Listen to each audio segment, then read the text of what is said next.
Hi guys, ഇന്നത്തെ വീഡിയോയിൽ നിങ്ങൾ പലരും പറഞ്ഞു കേട്ടിട്ടുണ്ടാവും ഗർഭിണികൾ സ്റ്റെപ്പ് കയറുന്നതും യാത്ര ചെയ്യുന്നതുമൊക്കെ അബോർഷന് കാരണമാവുന്നു എന്ന്. എന്തുകൊണ്ടാണ് ഇങ്ങനെ പറയുന്നത്, എന്തൊക്കെ കാര്യങ്ങളാണ് ശ്രദ്ധിക്കേണ്ടത് എന്നൊക്കെയാണ് ഇന്നത്തെ വീഡിയോയിലൂടെ പറയുന്നത്. പ്രഗ്നൻസി റിലേറ്റഡ് ആയിട്ടുള്ള വീഡിയോസ് ആണ് ഈ ഒരു ചാനലിനകത്ത് ഞാൻ അപ്ലോഡ് ചെയ്യുന്നത്. അപ്പോൾ കാണാൻ താല്പര്യമുള്ളവർ ചാനൽ ഒന്ന് സബ്സ്ക്രൈബ് ചെയ്ത് സപ്പോർട്ട് ചെയ്യാൻ മറക്കരുത് കേട്ടോ. ഗർഭിണികൾ മിക്കവരും അബോർഷൻ സംഭവിച്ചു കഴിഞ്ഞാൽ പറയുന്ന ഒരു കാരണമാണ് എൻ്റെ ശ്രദ്ധക്കുറവ് കൊണ്ടാണ് ഇങ്ങനെ സംഭവിച്ചത്, ഞാൻ റെസ്റ്റ് എടുത്തിട്ടുണ്ടായിരുന്നില്ല, അല്ലെങ്കിൽ യാത്ര ചെയ്തിട്ടുണ്ടായിരുന്നു, അങ്ങനെയൊക്കെ പറയുന്നത് കേൾക്കാറുണ്ട്.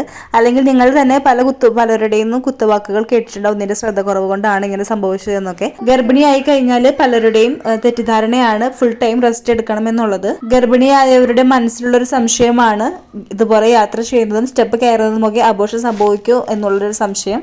ഗർഭിണിയായി കഴിഞ്ഞാൽ ആദ്യത്തെ 3 മാസം വളരെയധികം ശ്രദ്ധിക്കേണ്ട ഒരു സമയം തന്നെയാണ്. എന്നിരുന്നാലും അതുകൊണ്ട് ഉദ്ദേശിക്കുന്നത് ഫുൾ ടൈം ബെഡ് റെസ്റ്റ് എടുക്കണമെന്നല്ല. ഗർഭകാലഘട്ടത്തിന്റെ ആദ്യത്തെ 3 മാസവും അതിനുശേഷമോ നിങ്ങൾ ഫുൾ ടൈം ബെഡ് റെസ്റ്റ് എടുക്കണമെന്നോ അല്ലെങ്കിൽ വീട്ടുജോലികളൊന്നും ചെയ്യാൻ പാടില്ലെന്നോ സ്റ്റെപ്പ് കയറരുതെന്നോ എന്നൊന്നുമില്ല. ശരിക്കും പറഞ്ഞാൽ ഗർഭകാലഘട്ടത്തിൽ നിങ്ങൾക്ക് ചെയ്യാൻ പാടില്ലാത്ത ജോലികൾ എന്നൊന്നുമില്ല. നിങ്ങൾക്ക് സാധാരണയായിട്ട് നിങ്ങൾ ചെയ്യുന്ന ജോലികളൊക്കെ നിങ്ങൾക്ക് ചെയ്യാവുന്നതാണ്. സ്റ്റെപ്പ് കയറുന്നത് കൊണ്ടോ യാത്ര ചെയ്യുന്നത് കൊണ്ടോ ഒന്നും പ്രശ്നമൊന്നും ഉണ്ടാവുന്നില്ല. ഈ കാര്യങ്ങൾ ചെയ്യുന്നത് കൊണ്ട് മാത്രം നിങ്ങളുടെ ഗർഭം അലസി പോകുന്നതല്ല. ശരിക്കും പറഞ്ഞാൽ ഗർഭം അലസുന്നത് മറ്റു കാരണങ്ങൾ കൊണ്ടാണ്. ഗർഭകാലഘട്ടത്തിലെ ആദ്യത്തെ 3 മാസം, അതായത് 14 ആഴ്ചയ്ക്കുള്ളിൽ ഉണ്ടാവുന്ന ഗർഭം അലസിപ്പോവൽ എന്ന് പറയുന്നത് നിങ്ങളുടെ ശ്രദ്ധക്കുറവ് കൊണ്ട് മാത്രം സംഭവിക്കുന്ന കാര്യമല്ല. ആരോഗ്യമുള്ളതാണ്, കുഞ്ഞിന് വേറെ വൈകല്യങ്ങളൊന്നുമില്ല എന്ന് വിചാരിച്ച് 9 മാസം ചുമന്ന് പ്രസവിച്ച് ആ കുഞ്ഞിന് വൈകല്യമുണ്ട് എന്നറിയുന്നതിനേക്കാൾ എത്രയും നല്ലതാണ് ആ ഒരു ആദ്യത്തെ 3 മാസത്തിനുള്ളിൽ തന്നെ അത് അലസി പോകുന്നത്. ഏകദേശം 2 മാസത്തിലോ അല്ലെങ്കിൽ 3-ാം മാസത്തിലോ ഒക്കെയാണ് കൂടുതലായിട്ട് അബോർഷൻസ് ഒക്കെ സംഭവിക്കുന്നത്. നല്ല പോലെ ആരോഗ്യമില്ലാത്ത, അതായത് ജീവിക്കാൻ കഴിവില്ലാത്ത കുഞ്ഞുങ്ങളെ പ്രകൃതി തന്നെ പെട്ടെന്ന് തന്നെ ഒഴിവാക്കുന്നതാണ്. അതുകൊണ്ടാണ് ആദ്യത്തെ 3 മാസങ്ങളിൽ അബോർഷൻ സംഭവിക്കുന്നത്. അത് പ്രകൃതി തന്നെ തീരുമാനിക്കുന്നതാണ്. മുന്നോട്ട് പോകാൻ അല്ലെങ്കിൽ സർവൈവ് ചെയ്ത് പോകാനായിട്ട് പറ്റാത്ത ഒന്നിനെ പ്രകൃതി തന്നെ അത് മാറ്റി കളയുന്നതാണ്.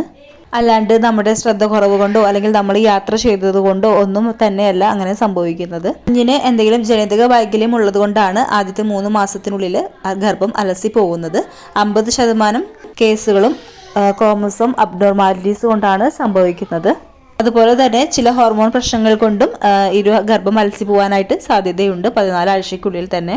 അപ്പോൾ ആദ്യത്തെ 3 മാസം നിങ്ങൾ തീരെ ശ്രദ്ധിക്കേണ്ട എന്നല്ല പറഞ്ഞു വരുന്നത്. നിങ്ങൾ അനാവശ്യമായിട്ട് മരുന്നുകളൊക്കെ കഴിക്കുക, അമിതമായിട്ട് ഭാരം എടുത്തു പൊക്കുക, അങ്ങനത്തെ കാര്യങ്ങളൊക്കെ ഒഴിവാക്കുക. അതുപോലെ തന്നെ പുറത്തുനിന്നുള്ള ഭക്ഷണങ്ങളൊക്കെ ഒഴിവാക്കുക. ഇപ്പം നിങ്ങൾ അങ്ങനെ പുറത്തുനിന്ന് വൃത്തിഹീനമല്ലാത്ത ഫുഡൊക്കെ കഴിച്ച് ഫുഡ് ഇൻഫെക്ഷൻസ് ഒക്കെ വന്നു കഴിഞ്ഞാൽ അതിന് ട്രീറ്റ്മെൻറ്റ് ചെയ്യാനായിട്ടുള്ള കഴിക്കുന്ന മെഡിസിൻസ് ഒക്കെ നിങ്ങളുടെ ഒരു പ്രഗ്നൻസി സമയത്ത് കഴിക്കാനായിട്ട് നല്ലതായിരിക്കില്ല. അപ്പോൾ അതുകൊണ്ടും ഒരു പ്രഗ്നൻസി നഷ്ടമാവാനായിട്ടും സാധ്യതയുണ്ട്. അപ്പോൾ അത് നിങ്ങൾ ശ്രദ്ധിക്കുക.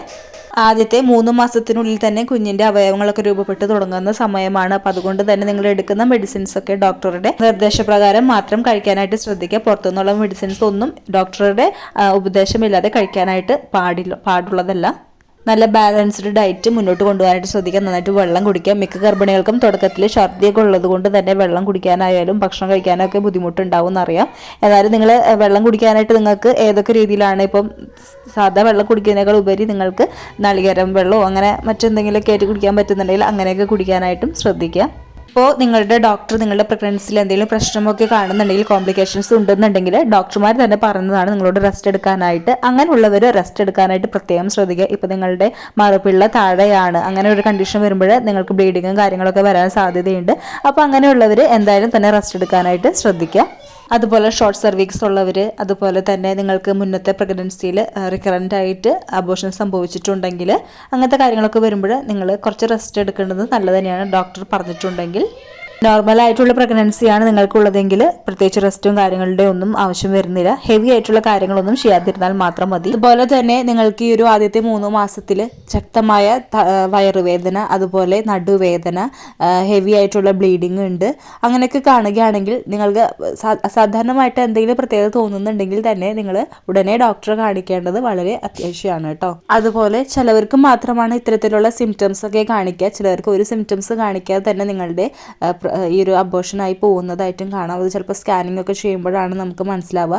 അപ്പോൾ നിങ്ങൾക്ക് ഈ ഒരു പ്രഗ്നൻസി പീരീഡിൽ സാധാരണ ഉണ്ടാവുന്ന മൂഡ് സ്വിങ്സ് അങ്ങനത്തെ കാര്യങ്ങളൊക്കെ പെട്ടെന്ന് സ്റ്റോപ്പ് ആയിട്ടുണ്ട്, അല്ലെങ്കിൽ നിങ്ങൾക്കൊരു പ്രഗ്നൻസിയുടേതായിട്ടുള്ള സിംറ്റംസ് ഒക്കെ പെട്ടെന്ന് സ്റ്റോപ്പായി കാണുകയാണെങ്കിൽ നിങ്ങൾ ഉടനെ ഡോക്ടറെ കാണിക്കേണ്ടതും അത്യാവശ്യമാണ്.